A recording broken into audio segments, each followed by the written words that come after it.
Well, how's it going, everybody? Jeff Slakey and Spencer Hughes on the Daybreak show, and I am on location today from the Shelton Youth Connection, 123 South 2nd Street in Shelton. Susan Kirchoff, how you doing?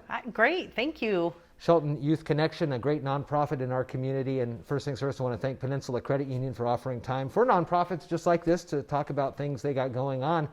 And this is fun. We're here in the shop and kind of checking in on things. So tell me, how have you and your clients become accustomed, I guess, or living through COVID? Living through COVID. Well, we have, obviously we all wear masks. Yeah. Wash our hands a lot.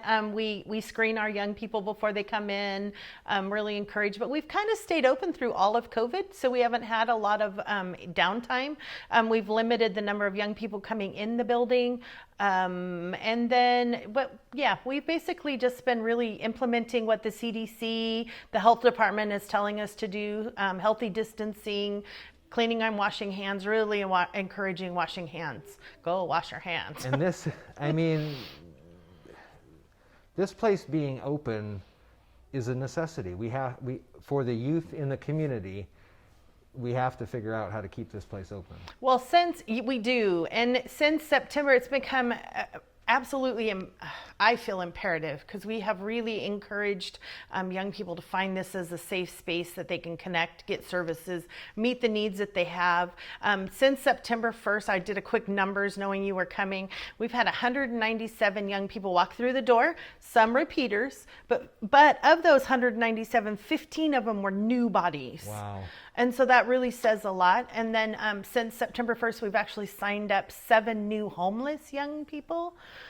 So that just says that our name is being there and people are feeling like the trust is there more. So they're feeling they can come and kind of see what we can offer them. And it's all about trust with our young people. And that too takes time to build. I mean, you're not going to open the doors and that afternoon or the next day, you get a group of folks in that are, sharing all their secrets. It takes time to build that trust. It totally takes time to build that trust. And being here every day, accepting them where they are, meeting them where they are, not trying to tell them what they have to do and can't do, just letting them do what they need to do. What else has been going on with the Youth Connections here in the center? How are you able to reach out to more folks, or what are some of the needs? Well, a couple things I want to...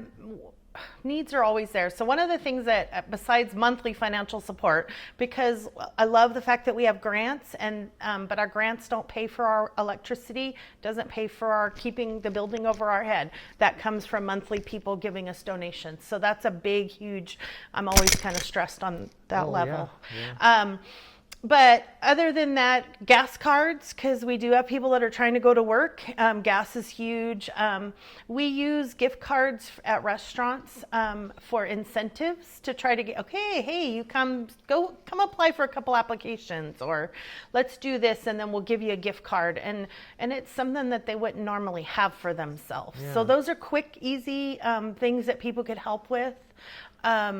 I do want to say that because we came on the air about, I want to say almost a year ago, and we were talking about our bathroom fund. Yeah. And we have raised all our money for the bathroom fund, and that's amazing. It's because of viewers and people like you that have supported us.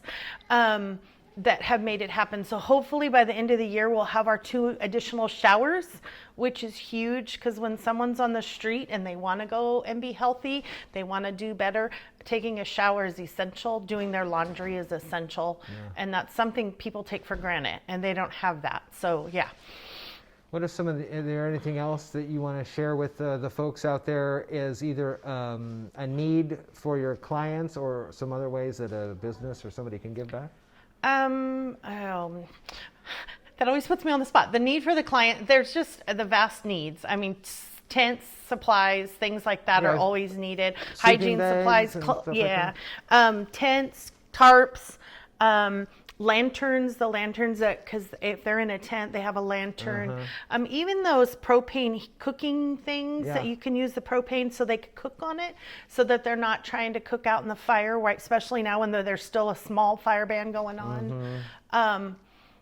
Those are some, just anything that you I'll just say we'll take just about anything. And then what about volunteer time, volunteer hours? Do you have the need for folks if they have got the time? We do, and that's something that we've started opening back up now that the CDC, we're in phase 3 and really feeling comfortable. The health department has given us the okay to start asking volunteers to come back in. Great. We're asked like 1 day a week consistently is really good for the young people because that helps them build their relationships. Yeah.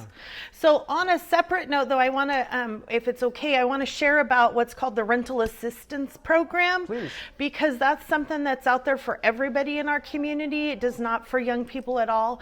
It's a huge amount of money that Mason County got, and the barriers to get to that money is so small. If you have missed any type of rent late or missed a payment and are working to get caught up since March of this year, and you meet the that's one qualification. Your low income is another. So it goes on your family size based with your income. And then one other little quick thing that makes you check. And you can get help for up to 3 months worth of rent. Wow. I mean, it's huge. It's a great program, and we have the money and we're ready to get rid of it. So you can call us at 360-432-0125. You can call Crossroads, and I don't have their number memorized.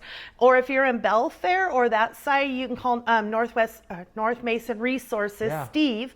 And he has money there too, and he can guide you in the same way. We specialize in under 25 and under, but they do all the above. So if you think you may qualify, just call. The worst you're going to be told is no. Yeah. But the money's there to be spent. So we want you to call. Well, that's a good place to wrap this. Susan, always good to see you here. It's fun being in your place instead of you coming over to the radio, Shelton Youth Connection. 123 South 2nd Street in downtown Shelton. Again, a great nonprofit in our community, helping out a lot of people, and they need some help as well, and maybe you can help with that. A big thanks to Peninsula Credit Union for offering some time for nonprofits like this to get their information out there. Thanks, Susan. Thank you. Come by for a tour if you'd like to see us and find out a little more about us.